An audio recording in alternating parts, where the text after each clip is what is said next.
উপজেলা প্রাণী সম্পদ দপ্তর ও ভেটেরিনারি হাসপাতাল চররাজীপুর কুড়িগ্রাম। বন্ধুরা, আজকের ভিডিওতে যে ছাগলটি দেখতে পাচ্ছেন, এই ছাগলটি স্বাভাবিকভাবে হাঁটতে পারে না, পড়ে যায়, হাত পায়ে শক্তি পায় না, কোমর বাঁকা হয়ে গেছে, হাঁটতে গেলেই পড়ে যায়। এই রোগটা মূলত হয়ে থাকে ভিটামিন B1 এবং ভিটামিন B2 এর অভাবে। বিশেষ করে এটি হাঁস মুরগির ক্ষেত্রে অত্যন্ত বেশি দেখা যায়।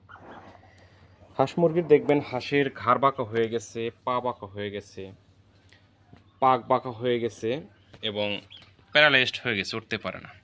এটিও কিন্তু ভিটামিন B1 B2 এর অভাবে এই রোগ সংঘটিত হয়। হাঁস মুরগির ক্ষেত্রে তখন FNF কোম্পানির থায়াবিন পাউডার ভিটামিন B1 B2 এর চাহিদা পূরণ করে, এটি খাওয়াতে হয়। যাই হোক, আমরা আলোচনা করতেছি আজকে এই ছাগলের এই অসুস্থতা নিয়ে। আমাদের উপজেলা প্রাণী সম্পদ দপ্তর ও ভেটেরিনারি হাসপাতালে নিয়ে আসার পর শ্রদ্ধেয় স্যার দেখলেন এবং চিকিৎসা প্রদান করলেন। আসসালামু আলাইকুম প্রিয় বন্ধুরা, অ্যানিমালস লাভার ইউটিউব চ্যানেলের পক্ষ থেকে আপনাদের জানাচ্ছি আন্তরিক শুভেচ্ছা অভিনন্দন।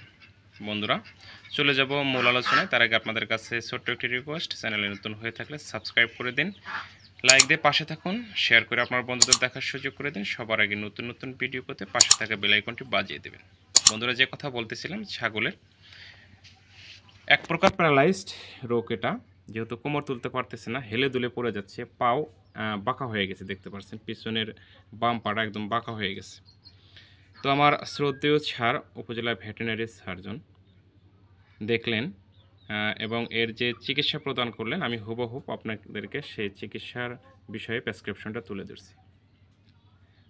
ছাগলের তাপমাত্রাটা যেহেতু স্বাভাবিক আছে, এই জন্য স্যার এখানে ইনজেকশন ডেক্সাবেট 2 ml করে 7 দিন দিতে হবে। ইনজেকশন ডেক্সাবেট 2 ml করে 7 দিন, প্রতিদিন একবার মাংসপেশি দিতে হবে। এবং ইনজেকশন নিউরোবি, এটা মানুষের একটি ইনজেকশন, নিউরোবি 25 টাকা ভায়াল, প্রতিদিন 2 ml করে মোট 7 দিন দিতে হবে, দৈনিক একবার। এখানে 2টা ভায়াল কিনলেই সম্ভবত হয়ে যাবে, প্রয়োজনে যদি লাগে আবার কিনে নেবেন। তো এর চিকিৎসা আসলেও এইটাই, ইনজেকশন নিউরোবি, এটি মানুষের একটি ইনজেকশন, এটা মানুষের ওষুধের দোকান থেকে, ফার্মেসি থেকে কিনতে হবে। এবং আরেকটা ইনজেকশন ডেক্সাবেট, এটি ডেক্সামেথাসন ইনজেকশন, এটিও মাংসে দিতে হবে। এটি আপনারা ভেটেরিনারি ওষুধের দোকানে পাবেন।